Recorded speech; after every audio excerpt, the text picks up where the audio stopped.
everyone. Today we have Dr. Michelle Thaller, who's going to be talking to us about James Webb and beyond, some great updates from NASA. She's talking to us from Goddard. Well, she works at Goddard Space Flight Center, and tonight is going to be our last virtual talk. And so, without further ado, Dr. Thaller. Well, hey, thank you. Thank you. And I hope to be down there to see you in person sometime. I would love to do that now that we're starting to travel and open up. So Saida and I share a doctoral dissertation advisor, Dr. Doug Geis at Georgia State University. And we were just talking about how much we enjoyed working with him. So we have sort of a common genesis to being astronomers as we went to the same place for graduate school. And it was a really lovely place to go. And then after I was at Georgia State, I got a postdoctoral research fellowship at Caltech. And after that, I started working at the Jet Propulsion Laboratory, was there for about 13 years. And then I came to Goddard Space Flight Center.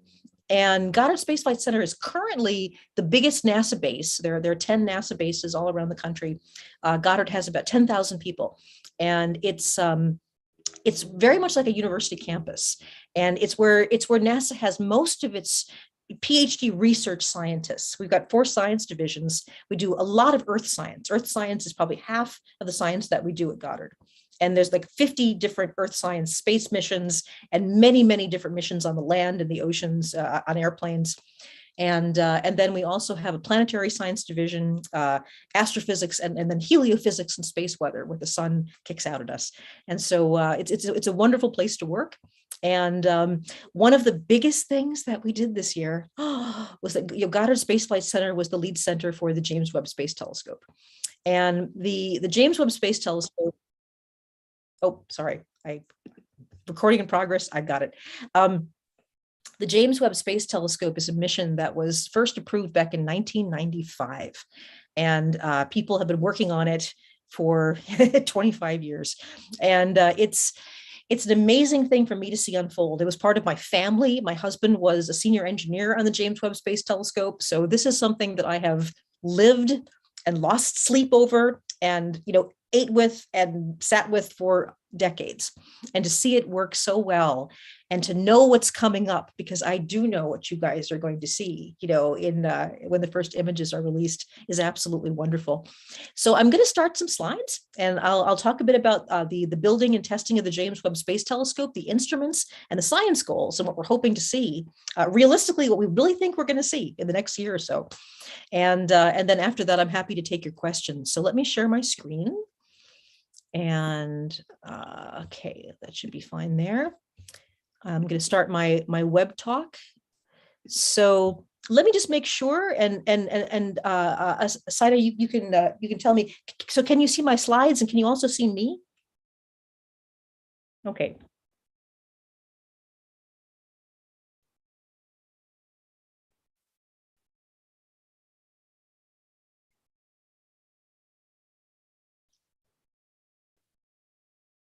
Everything good? All right.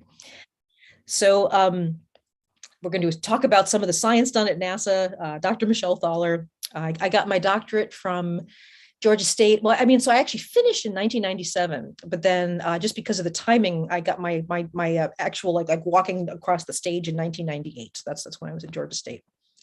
Okay, the James Webb Space Telescope is, of course, our newest large space telescope. It is the largest and most complex space telescope ever launched into space. And this is an artist's conception. Obviously, unfortunately, we don't have cameras out there to look at it right now. But we're going to talk a bit about why it was designed the way it was, and what it's hoping to see, and why it fits in so well to the sort of next generation questions that we're trying to answer. And this, I should probably just click, yeah. This gives you a little bit of a sense of the scale of the mirror. So the thing that collects the light in any telescope is the mirror. Here's Sylvia, one of our scientists, compared to the Hubble mirror, about 2.4 meters in diameter. And here's the Webb mirror. And the Webb mirror is about 6.5 meters in diameter, much, much larger than the Hubble Space Telescope, and designed in a very, very different way.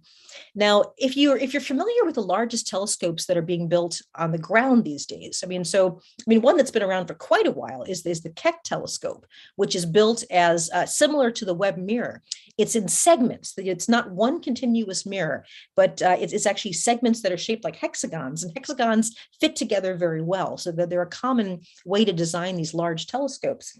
And in fact, the largest ground-based telescopes that are being built right now have diameters on the order of 30 meters across. I mean, that's like, close to 100 feet across. I've been to a couple of the sites in Chile where they're actually building these right now. And so the idea of a segmented mirror, where basically every segment of the mirror acts together to give you the curvature of one continuous mirror. And it's an amazing thing to do. On the ground, of course, you can test this and fiddle with it a lot. The thing that was so ambitious about the James Webb Space Telescope is in space, you can't. You launch it, and it either works or it doesn't. And this was why so much family sleep has been lost over the James Webb Space Telescope over the last few decades. But that's about the scale of the mirror. There are 18 hexagonal segments. And the gold color that you see here is real. The segments are coated with gold. The actual metal of the mirrors, the thing that mirrors are really made of, is a metal called beryllium. Beryllium is hell to work with. It's actually really toxic. This beryllium was mined in Utah. But the thing about beryllium metal is that it holds its shape very well under a range of temperatures. It doesn't distort much at different temperatures. And the James Webb Space Telescope, the idea is to make it operational at very, very cold temperatures. And we'll talk more about exactly how cold soon. But the beryllium mirrors are coated with a very thin layer of gold. The gold coating is only a couple hundred atoms thick. And so over this entire large telescope, there's about the equivalent of like 4 wedding rings worth of gold. It's actually not that much gold, but it is coated with gold. Gold is very reflective in the wavelengths that the Webb telescope is going to be functioning in. So there's the mirror. Now the mirror is so much bigger than Hubble. It's not even funny. But the two spacecrafts actually are not that different in terms of size. This is the Hubble Space Telescope on your right, and Webb on the left.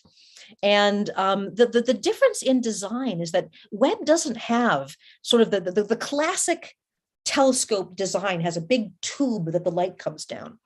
And then the mirror down at the bottom of that is sheltered from a lot of stray light, debris, whatever. And so the mirror of Hubble is down sort of here at the bottom of the Hubble Space Telescope's tube. And behind that are the instruments that actually measure the light coming. And for Webb, they have a completely different design. The mirror is just out in the open. There is nothing protecting it. There is nothing actually keeping stray light from going into the telescope. And so the strategy is to make sure that observatory part, that the mirror and focusing and everything always stays in the darkness of space to minimize any stray light. So it really shouldn't point at all towards a very bright source of heat like the sun or the Earth. And so we're going to talk about the reason the orbit was chosen. There is a heat shield. You see here, this heat shield it's actually made of a material called captane.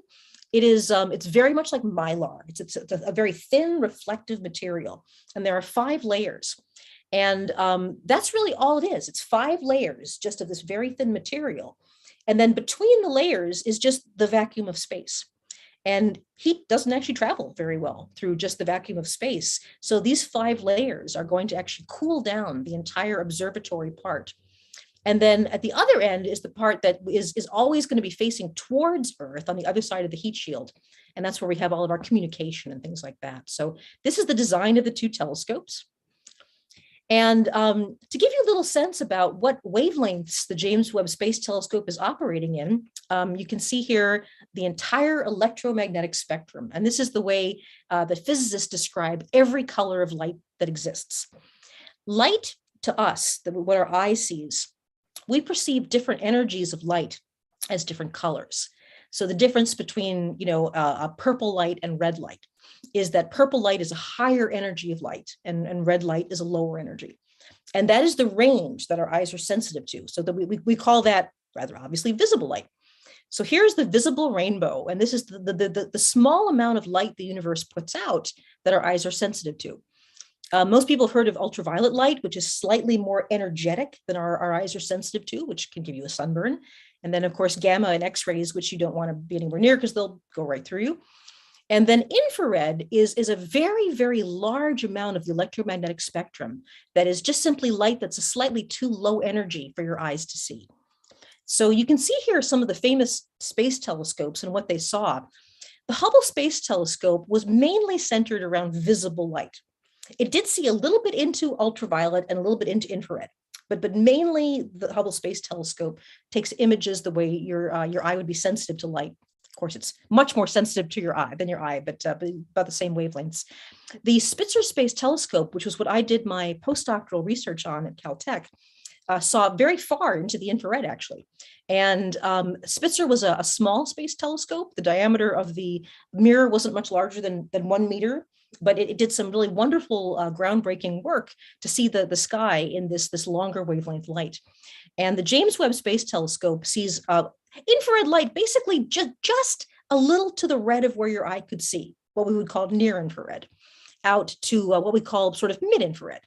And this particular wavelength of light has some really big advantages. Well, I mean, one of the sort of the simplest to understand big advantages of this part of the spectrum is that anything that has, a temperature, like for example, I've got a body temperature of about 98 degrees.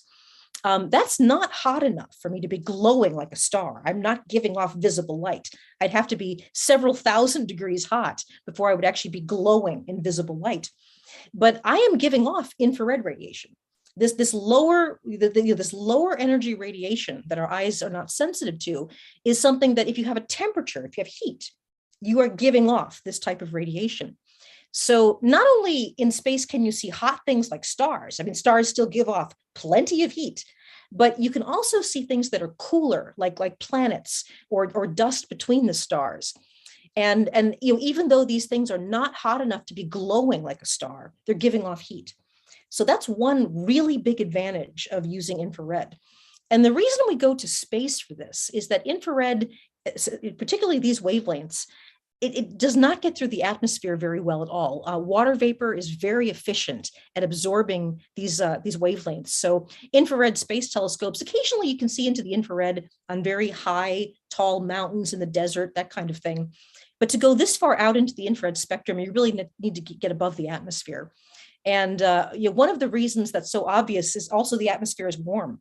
So, I mean, you're trying to detect the heat of stars and galaxies very far away, but that's through a warm atmosphere. So in order to see the infrared, we really do need to get into space. So interestingly enough, NASA really doesn't have any more plans to launch a large optical visible light telescope into space ever again. We now have very excellent visible light telescopes on the Earth. And so, we need to go above the atmosphere for wavelengths that just don't get through the atmosphere, and infrared is one of those. Okay, to give you an idea what some of the advantages are of infrared, this is a famous picture from the Hubble Space Telescope, and it's of a star-forming cloud in the Eagle Nebula. And when this first came out, it actually was one of the first images taken with Hubble. This is actually a better image taken more recently by the Hubble Space Telescope with its most recent cameras. But these were called the pillars of creation. And you're looking at an area where stars are actually forming at the top of each of these kind of pillars of dust. And these are huge. The tiniest little bumps you can see, the little bumps you can barely see, are still bigger than our solar system. So, I mean, this cloud that we're looking at right now is hundreds of billions of miles across. And the wonderful thing about star formation, okay, we see it to some extent in visible light because a cloud is collapsing under the force of gravity. And this is a cloud of hydrogen, other elements in the universe and dust. And gravity is simply bringing all this stuff together where there's denser regions of the cloud. And as gravity creates a pressure and all of this stuff comes, sort of falling in together, the temperature eventually gets hot enough inside the clouds that it ignites a nuclear fusion reaction. And that's the birth of a star. But no matter how beautiful this image is, one of the things that's kind of inconvenient is that the real beginning of star formation takes place inside these clouds, and the dust obscures the light. We really can't see inside very well. And this is something that infrared is really good at. So what I'm going to do now is shift this same image to an infrared image taken by the Hubble Space Telescope, just into the near part of infrared. And so you can get a little flavor about what we're going to see with Webb. So there's the visible light image. And as it rotates, we're going to change to the near infrared, just off the red spectrum. And this image that you're seeing is real. This is actually how many stars were there. And as you can see, we've missed a lot of them. You're not only seeing the stars that are forming right at the top of these pillars, like this little pair here and here and here, but all these stars in the background were there all the time, farther away in the galaxy, way, way, way far beyond this cloud.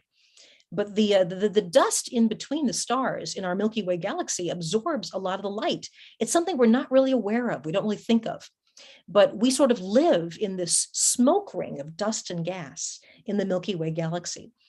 And so this also gives you an idea about what some of the images from the James Webb Space Telescope are going to look like, because this image from Hubble in this case is invisible light. It's light that your eye is not sensitive to.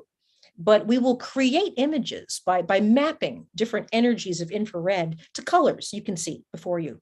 And so even though the James Webb Telescope will actually be all in invisible light, you will still get beautiful images like this. And all of that radiation is real, really recorded in the detectors, just translated for your eye to see. So another huge advantage of infrared light is you can actually see farther away into the universe. And that's because of something called the cosmic redshift. So as I start this animation, if we're on Earth looking at a distant galaxy, the more space there is between us and the galaxy, all of space is expanding.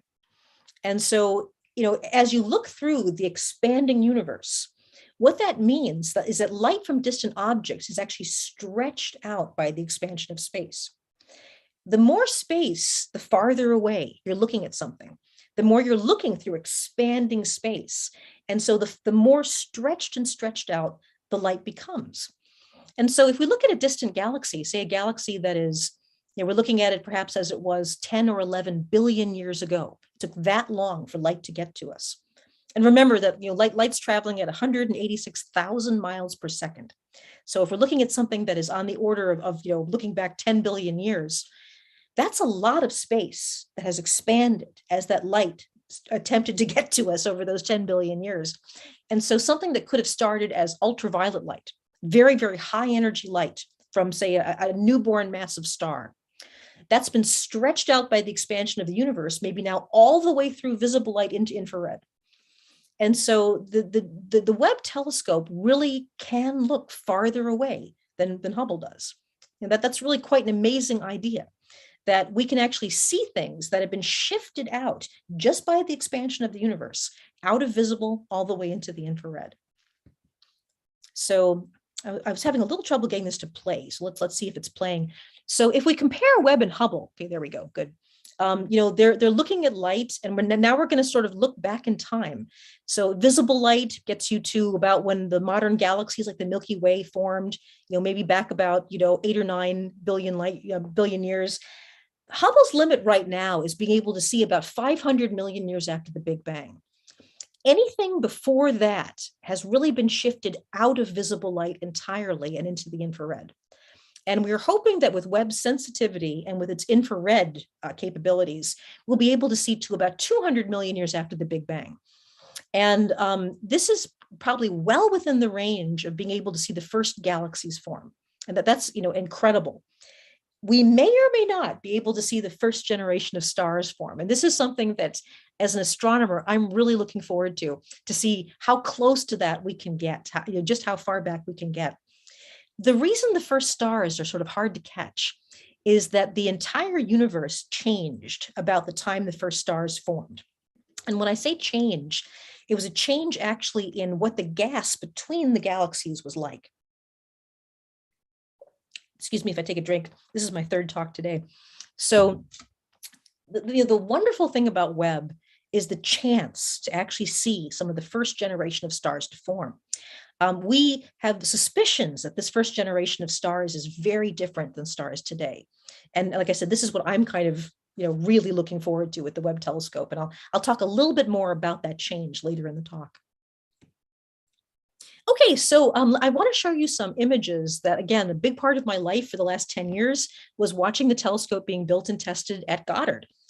We assembled the mirror, and we also assembled all of the instruments at Goddard. We tested the mirror. Here you see the beautiful thing. This is the mirror. Well, this is the whole observatory being tested on a centrifuge to make sure it will stand up to launch.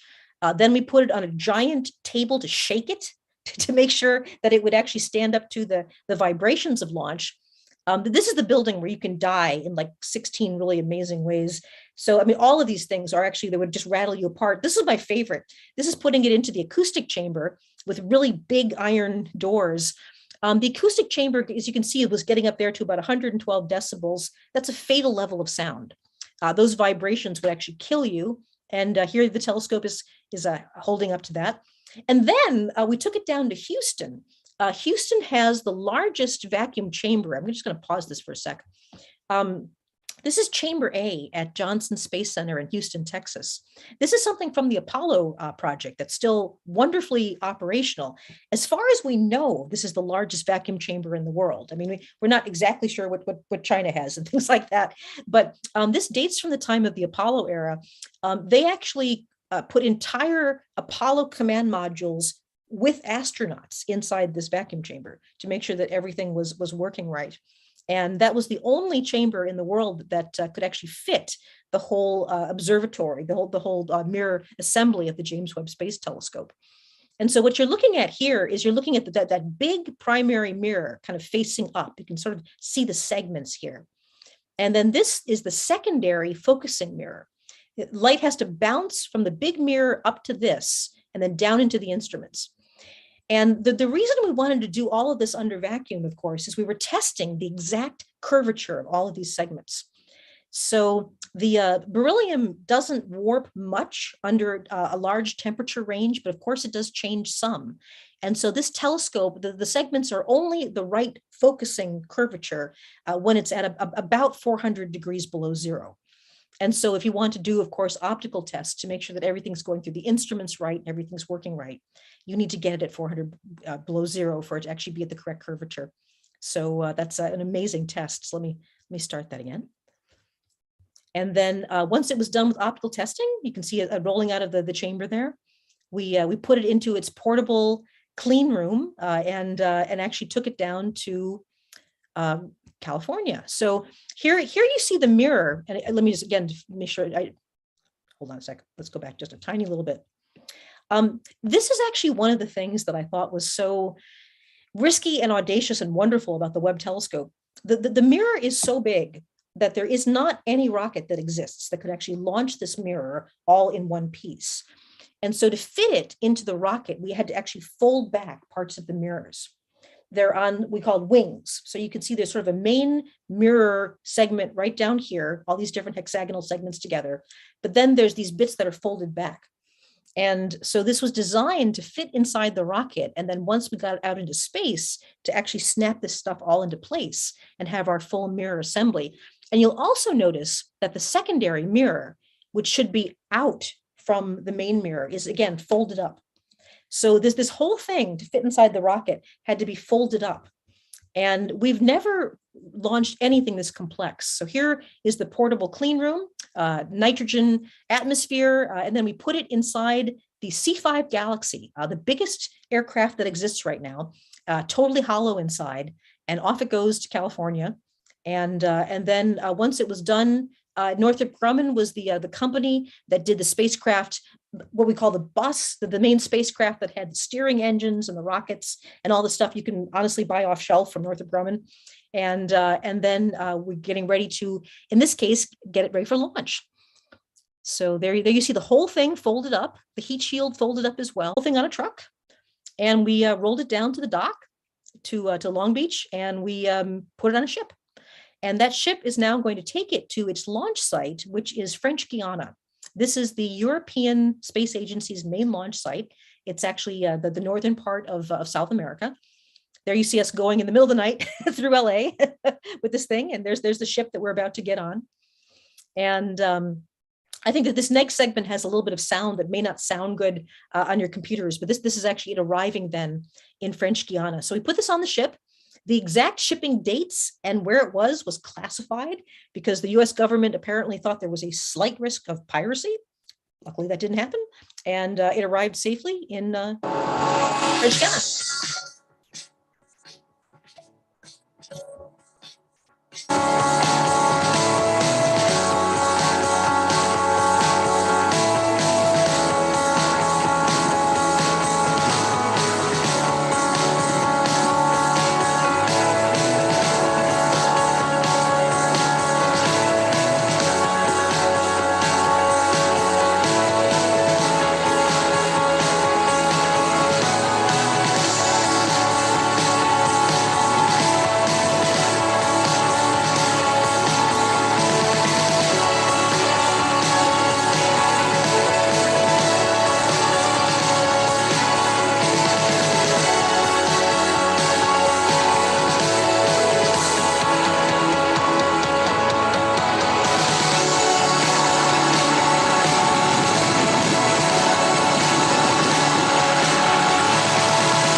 So I'm just going to pause that right there. So you see here over on the left-hand side of the screen, a mock-up of the Ariane 5 rocket. And the Ariane 5 rocket is at the moment the most powerful lift vehicle that we have. This was the European Space Agency's main contribution to the Webb telescope, although they also contributed instruments and work on instruments as well. The three main space agencies were the Canadian Space Agency, the European Space Agency, and NASA. And right now I'm trying to organize the press release of the first release images. And that means working with all these international agencies, which is challenging but fun. You may wonder why we put it on a ship when we had in fact been flying it around on the C-5 aircraft. And this was actually something that is very personal to me because this was something my husband did. The Webb telescope is the single heaviest thing that the Ariane 5 has ever launched. Now, the Ariane 5 usually launches a couple satellites at once. So it has definitely done heavier total lifts than the Webb telescope. But the Webb telescope was the single biggest, most massive thing that it's ever tried to launch. And we were told by the Kourou Space Agency in South America that the bridges from the airport where the plane would have landed over to the launch facility would definitely hold the weight of the James Webb Space Telescope. But NASA, being careful, sent down engineers. It turns out that they probably wouldn't have, which was a good thing to know. And so originally we were going to fly it to this airstrip and then put it just a couple bridges over a couple miles, but we determined that those bridges probably wouldn't hold the weight of the telescope. So instead we put it on a ship and actually just pulled it up right to the launch facility. So that's why that was chosen. And there you see the Ariane 5 in mock-up. That's not the one that actually launched. So here is the launch. And it was on the morning of December 25th. We had thunderstorms the few days before. And so the launch had been scrubbed just due to bad weather. We really wanted to get this thing off before Christmas. And we were told that the Europeans definitely would not work over Christmas, but in the end, they did. And the launch went off and it was absolutely perfect. The Ariane 5 not just behaved successfully, but it was on such the middle of the right path that we actually saved a lot of guidance fuel. We figured the Ariane 5 would launch us to a good orbit, a good place on our path out to the L2. We'll talk about that, where Webb was going. But it actually got us right on the line, exactly to where we wanted to go. And so we figured that there'd be a little bit of guidance rockets that would actually need to fire to get us to the place we were going, but we didn't have to fire them. It actually saved us quite a bit of fuel because it was such a perfect launch. Because of that, we hope to actually have more years. The Webb telescope will be useful. So there's the launch. And this is kind of amazing. So the Ariane 5, and this is kind of common these days, but it certainly wasn't common when I started in this business. The Ariane 5 had a camera that you could actually show what was going on as the Webb telescope was pushed off the fairing. And this is the actual footage of that huge telescope all folded up, going off into space with the Earth behind it. It's going to a location about 1 million miles away. It's about 4 times farther away than the moon. Of course, it's there now. There were sort of a couple weeks of stress as we watched it go there. We were in kind of a race now because this telescope is going out to a place well beyond the Earth in a very cold, dark location, specifically chosen to keep it cool for that infrared light. And so the first thing that you're going to see as you watch this thing go off to your left is the solar panel is going to extend. And this is the first time that the telescope really becomes independently operational. We now have a solar panel out. We can now produce electricity. After the solar panel comes out, it's now kind of a race. There are many, many different things to unfold and deploy. So this should be any moment now. You'll actually see the little panel. We were like, oh, I remember we were watching this Christmas morning going, there it goes. Wait, there's the panel. We can see the solar panel deploying. The reason it's a race now is that we have many, many mechanisms to unfold to get this thing off to its final configuration. All of that's going to work better while the telescope is still reasonably warm. As it goes out to its final destination, it's going to be cooling the whole time. So the idea is that all of these unfoldings are going to work better as soon as we can do them, so the telescope is warmer, for things to move more easily, for the motors to take less energy, all of that. And so right now that the telescope is actually drawing power from the solar panel, we run a race. This needs to get done, that needs to get done, needs to get done. And the thing that was amazing is everything went perfectly. We thought at some point we'd have to pause, think of something else to do, maybe even jiggle the telescope. We had all kinds of contingency plans if something didn't work right. But everything kept working perfectly, one thing after the other. And so we were like, quick, do this. That worked. Quick, do that. That worked. Until about 3 days later, we all just fell over. And they sent us home and said, everybody get some sleep. And then we came back and we kept on doing it. And everything so far has gone perfectly. So here's where Webb was headed, and here's where it is now. Webb's orbit is at something called the Lagrange point, the L2. There are many Lagrange points. I guess 5 in our orbit. And what a Lagrange point is it's a very convenient point to actually park spacecraft, because it's a place where the gravity of objects plus the centripetal force as you go around the sun, they kind of balance out. And so you're basically just sort of stuck in space, stuck between the gravity pulling you in one way and centripetal force pulling you out the other. And so you can stay in that one area without using much fuel. It's just the physics of the solar system by itself kind of sticks you right in there. And so L2 is this point where, as I said, it's about 4 times farther away than the moon. And it's a balance between the gravity of the Earth and the sun, and then the centripetal force. And NASA has been using L2 for quite a while. I mean, we've had spacecraft out there for decades now, ones specifically that we want to keep very cold. And so that's where Webb is. Webb is not exactly at that point. It actually gently orbits around it with just a little bit of guidance fuel every 168 days. So the nice thing, and I'll show you a diagram of this in the next slide, the idea is we're going to keep the heat shield always pointed towards anything warm, like the moon, the Earth, and the sun, all over here. And then the telescope is free to look at all of the part of the sky away from that's dark. And here's a little schematic of that of how that orbit works. So you can see we orbit around L2, following along the Earth, and the heat shield is always pointed towards the Earth and the sun, and the observatory is always pointed out into dark space. And because of that, the observatory can just naturally cool down to about minus 400 degrees Fahrenheit. And that's amazing. It's just always exposed to the cold vacuum of space. It never sees any of this warm stuff in the inner solar system. And over the course of a year, I mean, yes, okay, so there's only one direction we can look in. I mean, we can actually move the telescope around, but only look at sort of one part of the sky at any given time. But then during the course of the year, we see the whole sky. So that's the orbit that we're in. And that heat shield is pretty amazing. So for 5 layers of basically mylar, the hot side, it's very convenient. It's always pointed towards Earth. One thing that does is it means we can always uplink and downlink and get our data from the telescope. Don't need to worry about it. There's always an antenna pointed towards Earth. And so the hot side is it's actually fairly hot, about 185 degrees Fahrenheit. And then you have this heat shield, about 70 feet from end to end, just 5 little layers of this material. And then the cold side, as I mentioned, can just naturally get down pretty close to 400 below, minus 388 degrees Fahrenheit.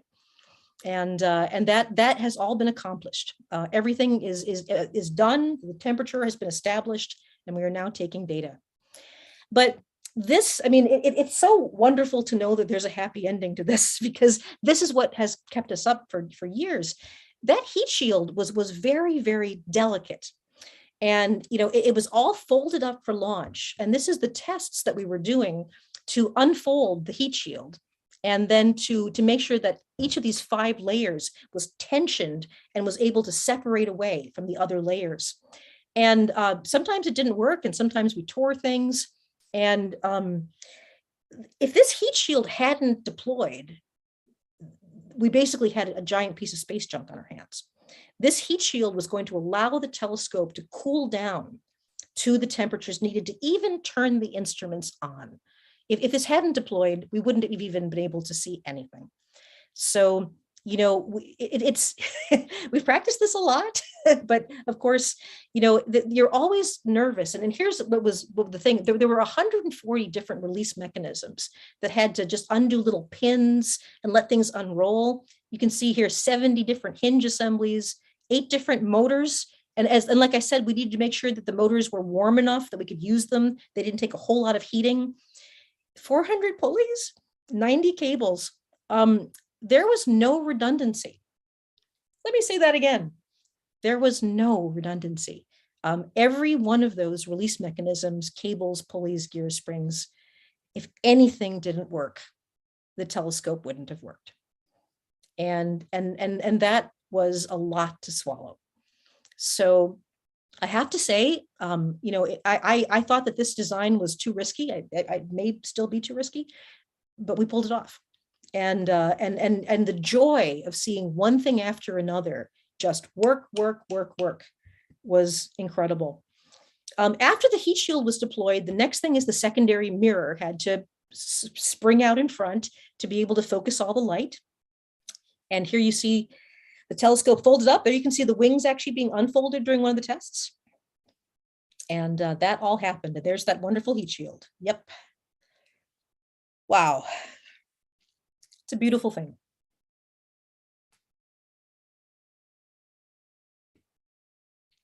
Okay, a little bit more about these hexagonal mirror segments. So I mentioned that they were made of beryllium.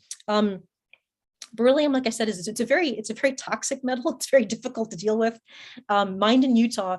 The first thing that we did with these segments is we needed to get rid of as much mass as possible, because, you know, the more massive something is, the more expensive it is to launch. And there's only really so much that you can do as far as making something lighter mass. So all these little triangle shapes in back, we basically honeycombed the back of the mirror, drilling out as much of the metal as we could just to make it lighter.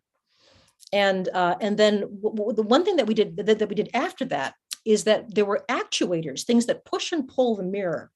And they can actually control the shape, the curvature of the mirror itself. And then there are motors on the back of it that allow each of these segments to actually move independently of each other. So as you can see, each of the segments can swing back and forth. It can move independently in all these different dimensions. So one thing we knew is we weren't going to have the same problem that Hubble did with its wrong curvature of a mirror, because, you know, all of these segments independently could be adjusted. Once again, the risk is they all had to work.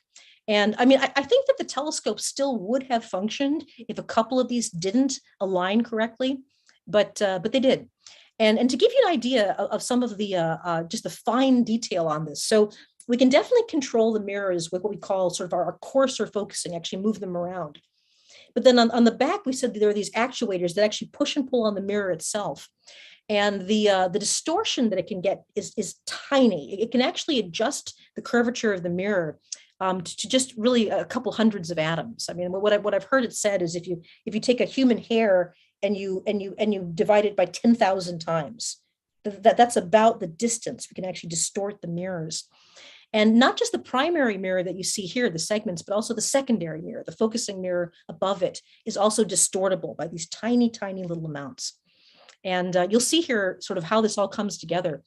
So In this animation, you see the telescope, say, shortly after launch, and the mirror segments, much exaggerated, are all kind of jumbled and pointing in slightly different directions. Each of these mirror segments, in a sense, is almost like an independent telescope. And so the first thing we want to do is make sure that they are all focusing their light to the secondary mirror. And then the secondary mirror beams the focus light down into the instruments. So down this sort of little tunnel to the instruments behind.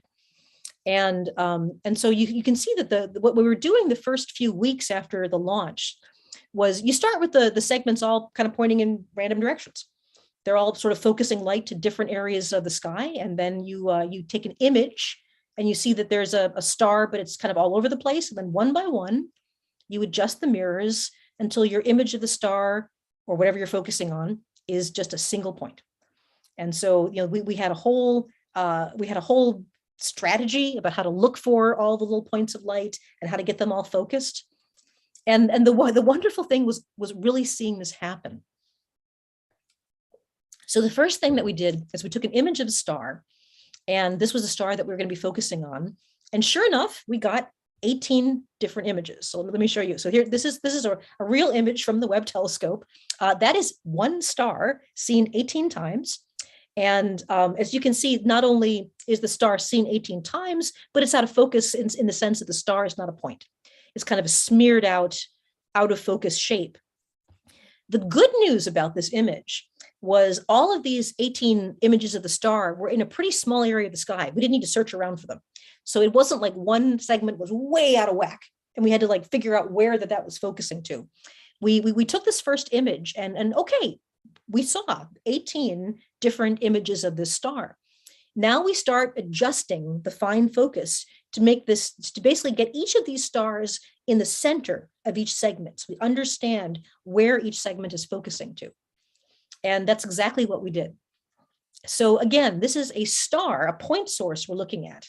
And the reason it looks so out of focus is because literally the segments have not done their fine focus yet. They're not exactly the right curvature to focus this light. For those of you that know a little astronomy, this is called the point spread function. So, this is the out of focus image of this one star 18 times, but now we've got it in the middle of each segment. Now we move each segment to focus up to the secondary mirror. And after changing the curvature of the secondary and also the curvature of the mirrors themselves, bang, beautifully focused star with the characteristic diffraction spikes, which is actually the light bouncing off some of the support mechanisms of the telescope. But that's what we want. Beautifully focused star, one image, every mirror segment working together. And then we were like, yay, look at that, diffraction spikes, nice clear star, we got it. Then we took a look behind the star and we were like, okay, this was a short exposure. This was a quick exposure. This was not like expose a long time to see faint objects.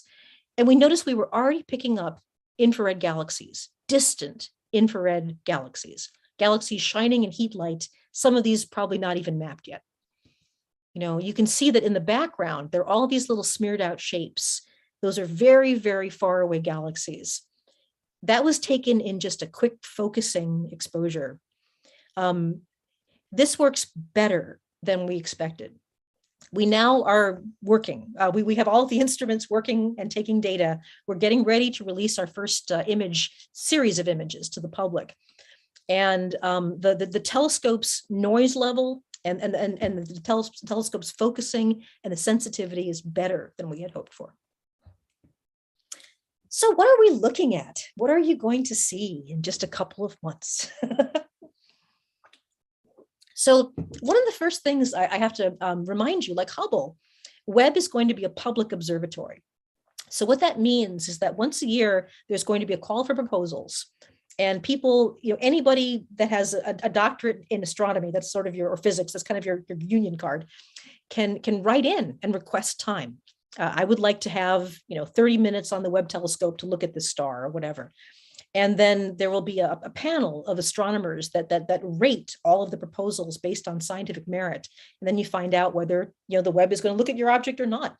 And this is how astronomers work. We write these proposals And then not only do we get some time on an observatory, but then some funding comes with it as well to support our research teams, our time to do research and all of that. So the Webb telescope's first year of science has already been determined. Even before the thing worked and launched, astronomers already had a proposal cycle. And we have selected the first year of Webb science. There is also a period right after launch that we're working on now, where we are going to look at some important targets that a lot of people want to look at, that again, the scientific community deem very high priority. And this data will become public immediately. It'll be free to anybody in the world to use. After that, the way it usually works is that when you win a proposal to have some time on a telescope like this, you get to be the first one to look at your data, but then the data will be, again, public to everybody within a year's time. So eventually, all the observations on Webb will be archived and available free of charge to any scientist in the world. And you have to publish fast, because if you're the one that won the proposal, you have to get that out before the year's over. But these are some of the things that our early release observations are going to focus on, things that we think that everybody's interested in. And you can see here, starting from the left, the early universe. Okay, so if we can now see farther away than Hubble can. What did the first stars look like? What did the first galaxies look like? Another big question, and actually there was a very interesting release from the Hubble Space Telescope earlier this week. At very early times in the universe, just a couple 100 million years after the Big Bang, we see the existence of giant black holes that are millions or even billions of times the mass of the sun. And the only thing we know of in the universe that makes a black hole is a collapsing and exploding giant star. We don't know of any other way to make one. And when you see giant black holes, there's a giant black hole in the middle of the Milky Way galaxy, about 4 million times the mass of the sun. You sort of think, well, okay, over a long time, there were stars that lived and died, became black holes. I guess they all got attracted gravitationally together and they made one big black hole. Okay, that makes sense. But there's a problem with that. And that is that when you look so far back in time, basically almost as soon as the first stars formed, you had these giant black holes. And we don't know how you did that. Don't know how you get that. So, Hubble last week released an observation of what may be a progenitor of one of these giant black holes. So that's going to be a big deal for Webb to look and figure out how those are forming. And then there's the whole life cycle of stars, the formation of stars, the death of stars, how planetary systems are formed, all of that. And then going on to planetary systems, we're going to be looking at planetary systems in a number of different ways. So, first is our solar system. We can't actually look inside where the Earth's orbit is, because that's behind the heat shield. So we can't see Venus or Mercury or Earth. But we can see any of the planets or anything else in the solar system farther out. So Mars, Jupiter, Saturn, Uranus and Neptune, maybe even things like Kuiper belt objects, interstellar comets, all of those things the Webb will have as targets. And then there are, exoplanets, the solar systems that, exist around other stars. And Webb has a particular scientific goal in mind, and that's to analyze the atmospheres of the planets around other stars. Right now, we're getting pretty good. We now know of over 5,000 confirmed planets orbiting other stars in the sky, and we're following up on about another 10,000 candidates. And when I say candidates, the way that most of these planets are found is by something called a transit. And you see it sort of illustrated here, that if everything's lined up just right to us, if a planet is orbiting the star, it'll actually cross in front of the star. And as it does that, it blocks out a little light from the star. We don't actually see physically a star with a little planet going by, but what we see is the light dropping. Because stars, even as huge as they are, at the distances they are, you really very rarely can get more than just a pixel across. And so you just see this light drop. And if it comes back regularly, then you've got a planet that keeps crossing the star and blocking out a little light in a regular pattern. And in order to say that we've discovered a planet, we need to see that come back regularly 3 times. Because if you just see the light from the star go down a little bit, that could be a sunspot. We have big sunspots on the sun. We see big star spots on other stars. It needs to come back, not once, not twice, but 3 times before we'll say, that's a planet. And this should give you an idea why we are very good right now at finding planets that are close to their stars because they go around relatively quickly. So, I mean, take the Earth. In order to confirm the Earth, if you were looking at the Earth from outside our solar system, you need at least 3 years. So the Earth goes around the sun once every year. So once, twice, 3 times. Okay. When you go out to Jupiter, Jupiter takes about 12 years to go around the sun. And so in the amount of time that we've even known about confirmed exoplanets, we haven't had time to confirm Jupiter. So we tend to be very good at finding planets that are close to their stars. And that's not so bad in general. I mean, there may be some solar systems that are around very, very dim stars. So perhaps much, much dimmer and cooler than our sun. So they might have the right temperature for life, even if they're very close to their star. And in fact, so here you see, I should probably update this. So this was as of February 18th, you can see that's the date. There were about 5,000 confirmed. We've now gone over 5,000 confirmed planets. And we were working about another 8,500 candidates. I think it's more close to 9,000 now. So that's how many possible targets Webb has. And I think that this is what's going to happen. This is what Webb can do that right now Hubble just doesn't have the power to do. This is a planet, you see. It's about to go in front of its star. And there are different layers of gases in its atmosphere that we think will actually show up in different wavelengths of infrared. So what happens is that as that planet goes in front of the starlight shines through the atmosphere of the planet. And using different wavelengths of light, we'll be able to tell what gases are at different levels in the atmosphere. We should be able to get a sense of the temperature of the atmosphere and the density of the atmosphere. So just by watching that starlight shine through the atmosphere as that planet is blocking out some of the light, we can get some of the basic components about, what is that atmosphere like? Is it the same density as Earth, the same temperature, or is it very different? And then we use a technique called spectroscopy to go even further. So here's an illustration of spectroscopy. This is what I do as an astronomer. You take white light, you pass it through a prism or a grating, and if you break it up into a rainbow of colors. If you observe very carefully how much light is coming in each color, so you'll see there's going to be a graph made.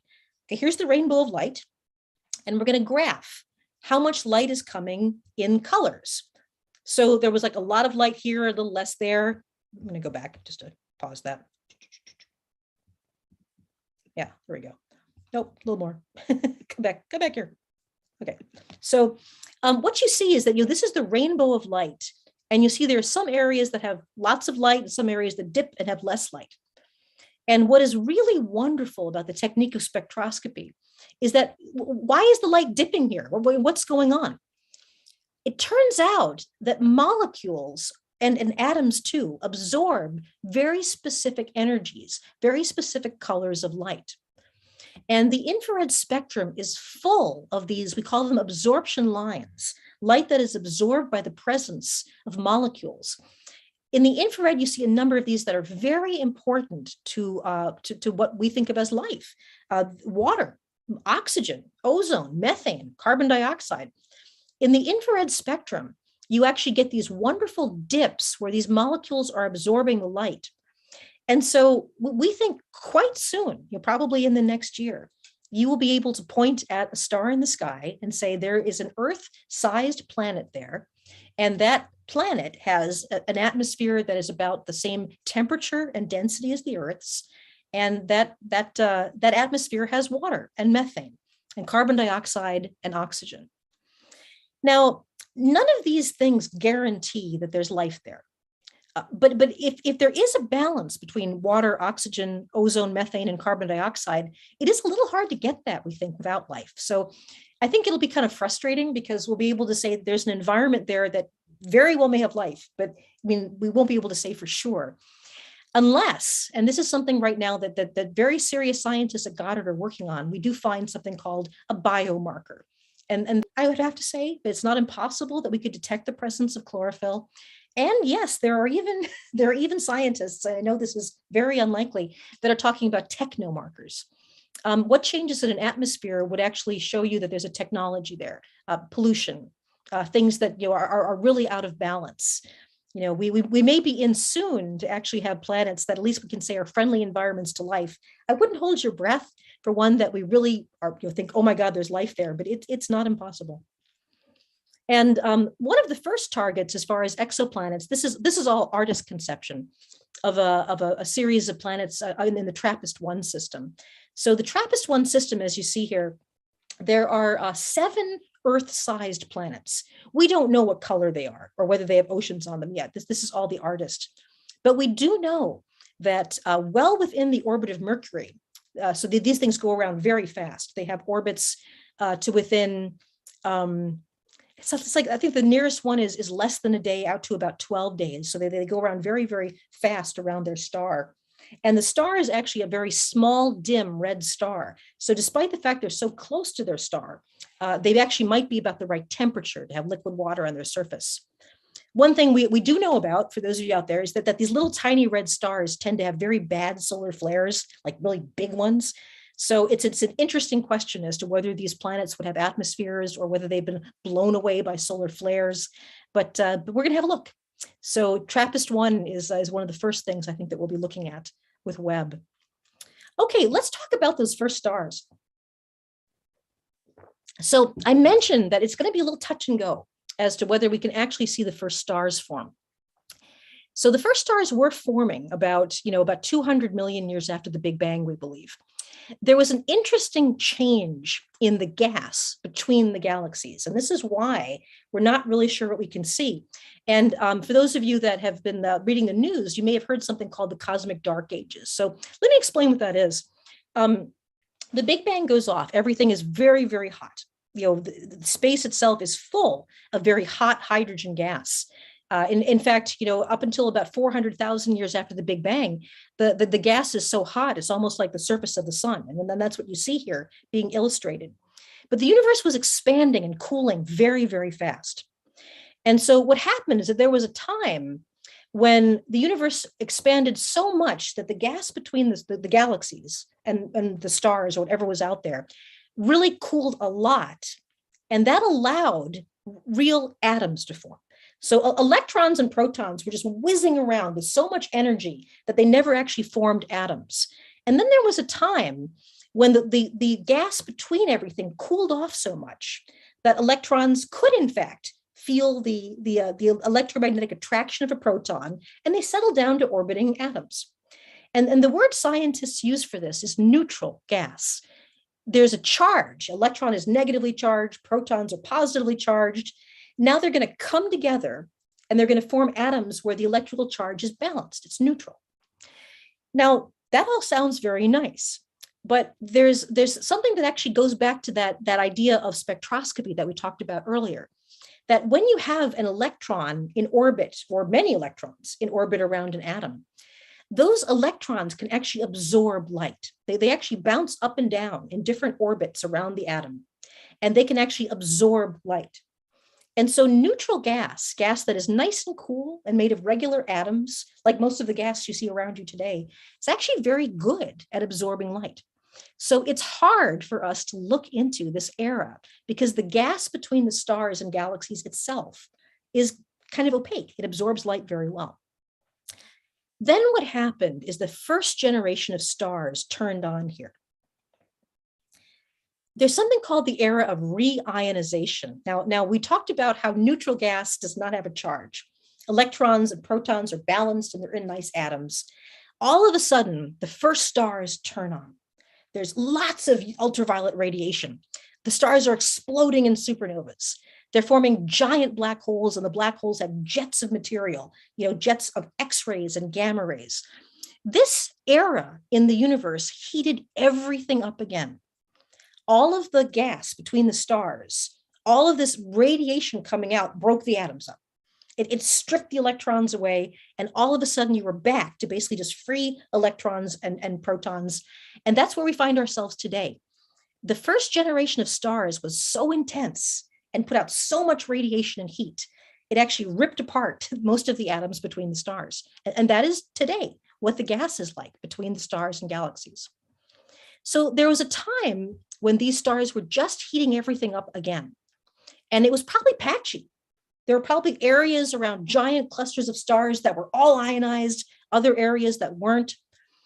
So seeing back to the first stars, we need to see if we can see into this kind of patchy area of some cool gas, some hot gas. And maybe, who knows, maybe we'll actually catch one of these first stars forming. But that's why it's hard to see back to the first generation of stars. The universe was actually cooler back then than it is now. Stars heated up, explosions, supernovas, all of that heated up the gas between the stars again. And this is an artist's conception of what that might look like. And Webb will not have the resolution to actually see individual stars forming at this time, but we will be able to hopefully detect the radiation from this time. But you can see there are giant clusters of stars that are basically carving bubbles of hot gas around them. And where the gas is hot, we can see through. And where it's not, it's very difficult to see through. So that's why, it's sort of touch and go as to whether we'll actually be able to find one of these first stars. Now, these first stars, we suspect, were very different than stars today. They must have been huge because the radiation put out by these monsters reionized the entire universe. And, the universe was smaller then. The density of both matter and dark matter was much closer together. You could have had just collapsing cores of hydrogen gas, kind of in a runaway collapse, thousands of times the mass of the sun. Didn't really even form a star, just blew up, right? So maybe that's when some of these giant black holes formed. We're not really sure about that. But, at any rate, there was a party at the beginning of the universe. And most of the atoms in your body, besides hydrogen, were actually formed during that time. Most of the heavier elements in your body were formed, round about this first generation of stars. Okay, I'm just going to back up a little bit and talk a bit about some of the instruments that we have. We have the ability now to look in detail at many different tiny little, very distant, I shouldn't say the galaxies are huge, but when you see them so far away, they appear as tiny, tiny little specks on the sky. And Webb has something that we've never done in space before. We have used this technology on the ground, but I'm amazed that it works in space. So I want to show you one of the arrays in the Webb telescope instruments. And you see that there are 4 squares, 1, 2, 3, 4. And each of these squares, in reality, on the Webb telescope is about the size of a postage stamp. So each of these are kind of small things that the light is going to be shining through from the focal plane. And you'll notice there are sort of weird little, black dots all over them. Okay, is that an error? Is that a problem? No, actually, what these are, every one of these little dots that you see, this entire array is covered with tiny, tiny little micro shutters, literally little bits of metal that open and close to let light in or shut it out. And the number of these is amazing on each of these arrays. So on each of the 4 arrays that are postage stamp sized, there are 62,000 micro shutters. So the light going through this entire 4 array configuration is going through almost 248,000 micro shutters. Each one can be open and closed individually with electric current. Mosquito here, sorry about that. Each single one of them can open and close. And the next little video I'm going to show you is an actual electron micrograph movie of these things working. So here are all these little shutters. They all open and close. This is real. And it's incredible. They're tiny, tiny little bits of metal. And here's the animation. So if you have galaxies on the sky, lots of them, and you only want to observe certain numbers of them, you can program in individually which ones the Webb telescope will be looking at any given time. And because of this, we can actually do multiple observations at once. We can take spectra of many galaxies at once. I mean, not only is this telescope larger and more sensitive, it also has this technology that allows you to do multiple observations all at one time. So it's going to be incredibly efficient. And, I should mention, so that this was actually something from the Hubble Space Telescope. We may be able to catch one of these first stars, even with a little bit of luck from the universe. I don't know if any of you are aware of this press release from about 2 weeks ago, but we managed to see with Hubble, not Webb, what we think is actually one of the first generations of stars. Maybe not the first, but you'll notice there's an arrow pointing to a little dot. This dot is actually a single star, or at most a binary, or maybe like a triple system. And it is being seen at a distance where the light has taken 12.9 billion years to get to us. There is no way we should have been able to see a star at that distance. And you can see, of course, that there's this weird kind of smeared out red arc. And that is actually the galaxy that star is in, being distorted by something called a gravitational lens. So in the foreground, so this star is very, very far away. Nearer to us, seen at a distance of only 9 billion years ago, is a cluster of galaxies. All of these wonderful blobs that you see here is actually a cluster of many hundreds of galaxies, all kind of orbiting around each other. And that's a lot of mass all in one place. All of that mass and all of that gravity, this goes all the way back to Einstein. What mass and gravity really is the ability to distort space and time. And this galaxy cluster is actually curving space. And it's basically creating a natural telescope out of space and time. And there is a star very far away in a very distant galaxy that just happened to line up coincidentally right at the right point for that curvature to smear it out and magnify it. We actually think from our observations that this star is probably about 50 times the mass of the sun. And that means it would have been about 1 million times as bright as the sun. But it's being magnified many thousands of times more by this gravitational lens.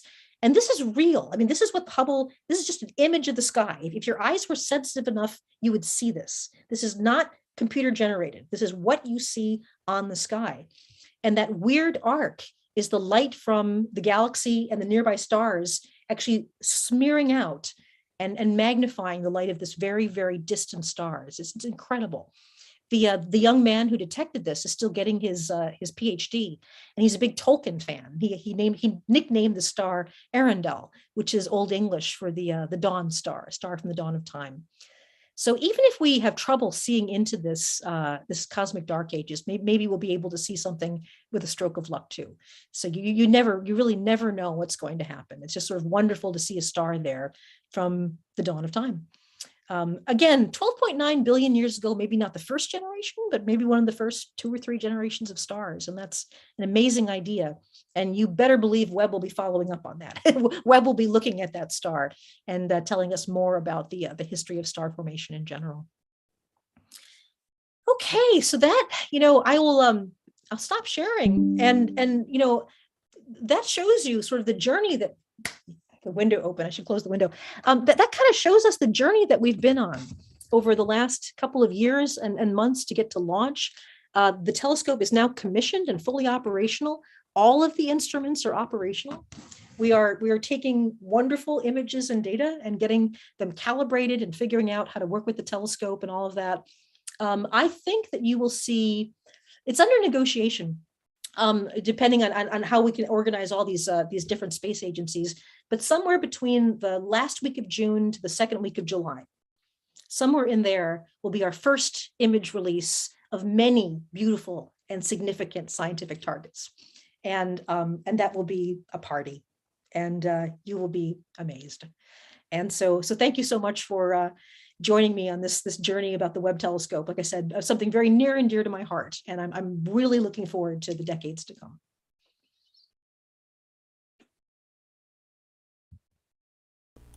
Thank you so much for such a fantastic talk. Giving you a virtual applause. We do have at least one question so far. I think it was when you were describing putting James Webb in the vacuum chamber, or the fact that it needs to operate at negative 400 degrees. And the question is that in Fahrenheit or Kelvin? Yeah. Well, you don't want negative 400 in Kelvin, do you? Yeah, I mean, for the sake of an American audience, I used Fahrenheit. So it's minus 400 Fahrenheit. In terms of Kelvin, the coldest parts of the Webb telescope operate at about 10 Kelvin. So that would be minus 263 degrees Celsius. So I mean, minus 273 Kelvin is sorry, minus 273 Celsius is 0 Kelvin. That's as cold as it gets. So you can't get any colder than that. But the idea that even just passively cooling the telescope, we can get to within about 10 degrees Kelvin is amazing. There's one instrument, MIRI, the mid-infrared instrument, that's the only instrument that actually has a cooler, a little electric. It's like a little refrigerator. It's like a little expansion coil, and that gets it down a couple degrees colder. MIRI reached its operational temperature about 10 days ago. So, it's all cold. It's all ready to go. It's all taking data. Yeah. It's really fantastic to know how long it's been in the making for Webb to like hear how great it's doing, right? Because like you said, like a lot of stuff didn't have redundancies, and like it could have just that could have been it. There were delays. We sent it to Northrop Grumman, and Northrop Grumman broke it, and all. I mean, all this stuff, and to actually see it up and running and working. Yeah, I'm gonna be honest with you. If I were a betting person, I don't think I would have bet for this thing to work. I mean, it was audacious and risky, and sometimes you need to do that. I think maybe I'm a little conservative when it comes to engineering, because I was actually at JPL when the Curiosity rover landed, the first one that used the first it was a parachute, then it was a rocket pack, and then the sky crane to lower the thing to I remember being at the lecture where the Mars team was talking about this thing called the sky crane they were going to use. I was just like, that's never going to work. And so I think that's kind of my engineering bias, is to be a little more conservative about things. But it's now worked twice, not just with Curiosity, but with Perseverance. And and I know that we're already getting ready to build the next unfoldable space telescopes, and we have learned a lot. I mean, we're not starting from scratch anymore. I mean, we've worked out a lot of the kinks and how these things work. I'm still scared for all those mechanisms to fire, though. I think I was really. But it does sound like we're kind of gotten through to a lot of the scary parts with Webb. So. Well, Webb, yeah. I mean, so Webb is unfolded, everything working. I mean, at this point, it works until something goes wrong. Yeah. So the next question has to do with the naming of the telescope, and they're asking, is NASA still considering renaming the telescope? Yeah, a lot of us would have liked to have seen the telescope renamed. Yeah.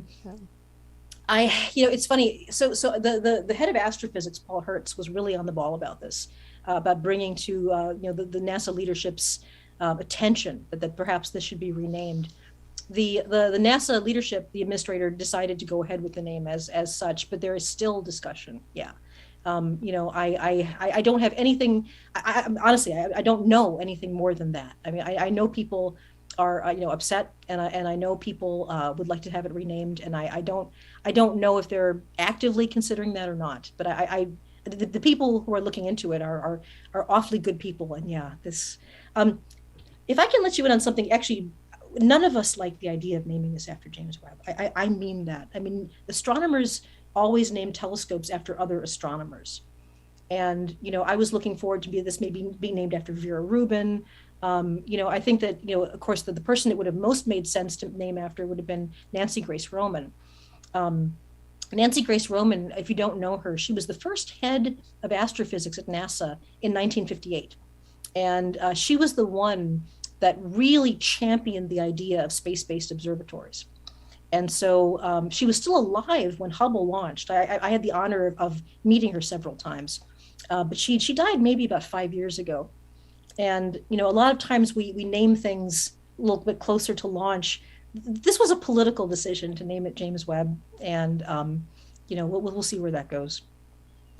Yeah, for those of you who don't know, there's a Lego minifigure of Nancy Grace Roman with the Hubble Space Telescope. And by the way, the next I have big my office. the next big telescope we're working on is named after her. So the Nancy Grace Roman telescope, the Roman Space Telescope, is currently being built at Goddard. And the main scientific goals of that are to go after dark energy, the history of the expansion of the universe. And it also has a coronagraph that should allow us to see exoplanets better. So that's another big observatory, and they did finally name it after Nancy. Yeah, that's fantastic. The question is from Priya. How can the difference between molecular absorption due to pollution in another star or another factor be identified if there is another life system existing in space? So there was a whole conference on this, and I will admit that this is not my specialty as an astronomer, but I think you can probably find the proceedings. There was a whole conference on technosignatures, on what you might identify as technosignatures in an atmosphere. And I mean, I don't know specifically what molecules they're looking at. That I would have to say, go to the literature and find out. But like I said, I do know that my friends who are exoplanet specialists attended that conference. And there are papers being written. I mean, so what? I mean, you might see, could you see an overabundance of fossil fuel emissions? Could you see something in terms of aerosols? I mean, I guess. Yeah, I'm trying to think what some of the big pollution indicators are on Earth, and I'm guessing because this isn't my specialty. But you've got things like nitrous oxide and stuff. So I will say honestly, I don't know exactly what molecules they're looking for, but I do know that there have been papers and there's been scientific discussion about it. All right. The next question, talking about the first stars being more massive than present-day stars, how massive are these guys?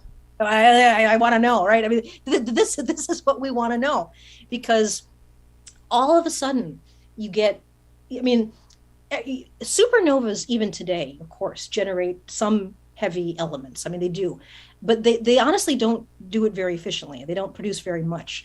When you look farther and farther back in time, you see fewer and fewer of heavy things like calcium and oxygen and carbon and all that makes me up. But you really don't get statistically a lot less until you start going very, very far back in time. So it does seem like the first generation of stars produced huge amounts of what we call, metals or heavy atoms and all of that, all the stuff that we're made of except for hydrogen. And because there's not a lot of helium in my body, I think. But so the question as to how big these things were and how they worked, were they dark matter dominated? Think about that. I mean, instead of just having matter collapse into these cores, you have dark matter collapsing as well, because the dark matter density was even higher than the matter density. And, what does that do to a star? I mean, we don't even really have stellar models for that yet. So, I think, we're basically thinking, okay, something got really hot really fast. Something reionized the gas between the galaxies. Something produced a huge amount of heavy elements. And something managed to start black holes forming very fast, big ones, millions, billions of times the mass of the sun. And so, I mean, that's the question you asked, is what we were all sitting here with bated breath. What was that like?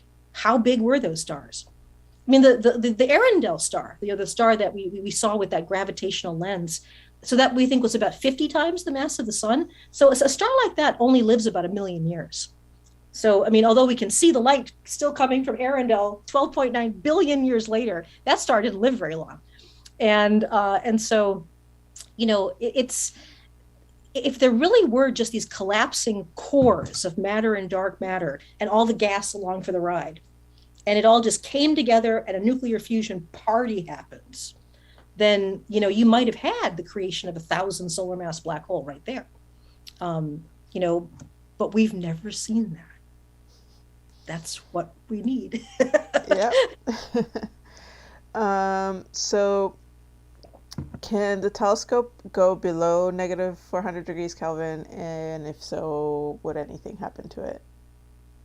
So, I mean, just naturally cooling in space, that's about as cool as you're going to get. I mean, there's no, so for those of you that know a little astronomy, the entirety of space is bathed in microwave radiation that already puts you up about 3 degrees Kelvin.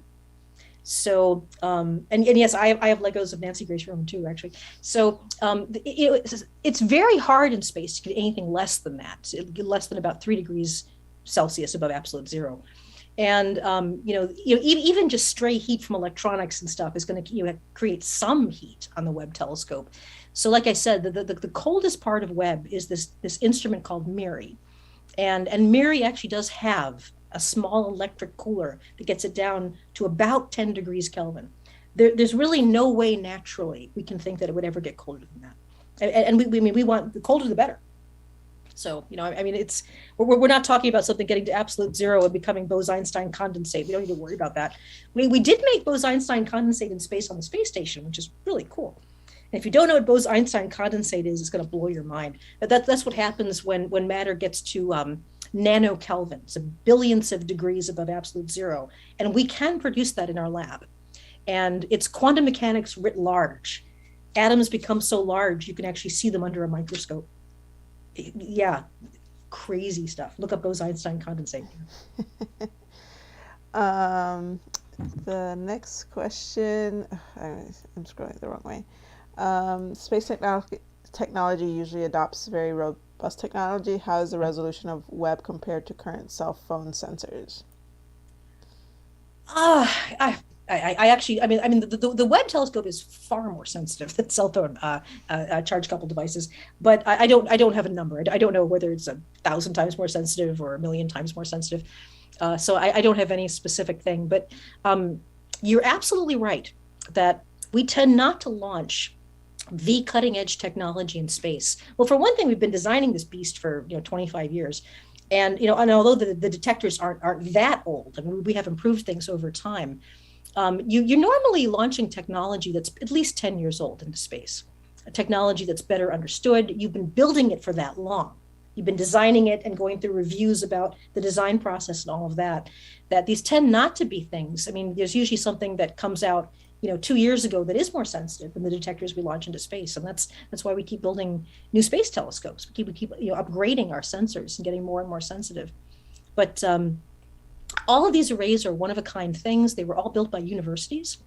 The main infrared cameras were built at the University of Arizona by George and Marcia Ricci, who are an old couple. Seriously, they have like a cottage industry. I mean, they're at the University of Arizona, but they are the world's best builders of infrared detectors. And so they built the detectors for Spitzer. They built the detectors for Webb. So there are people. I mean, everything as far as the detectors go is a one-off, a completely unique instrument. And yes, if you actually started building them today, you could probably get a higher sensitivity. What is the expected lifetime of Webb? So the expected lifetime is at least 10 years with normal operations, and we hope much more. And sometimes it can be much more. I mean, to give you an idea, I remember the Spitzer telescope. We hope to have it, last for something like 5 years, and it lasted 15 or something. So, we once we have the telescope up and we know how to use it very efficiently, we get very good at conserving energy and fuel. But it is fuel limited. That is the limitation of the life. At some point, it will run out of guidance fuel. Now, it has big rotating wheels inside it, like gyroscopes, that it uses for most of its steering.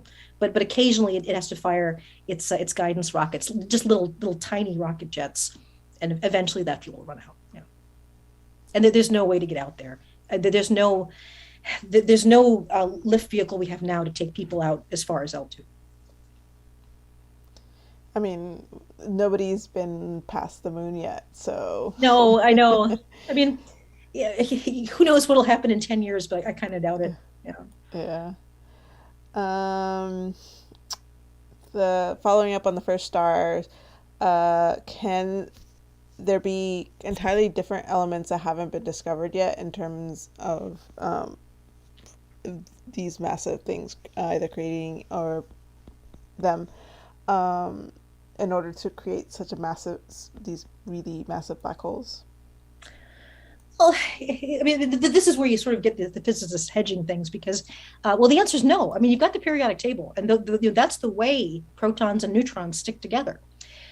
We make the very most massive elements in the periodic table we make in particle accelerators because the damn things only last a millionth of a second before they decay into smaller nuclei.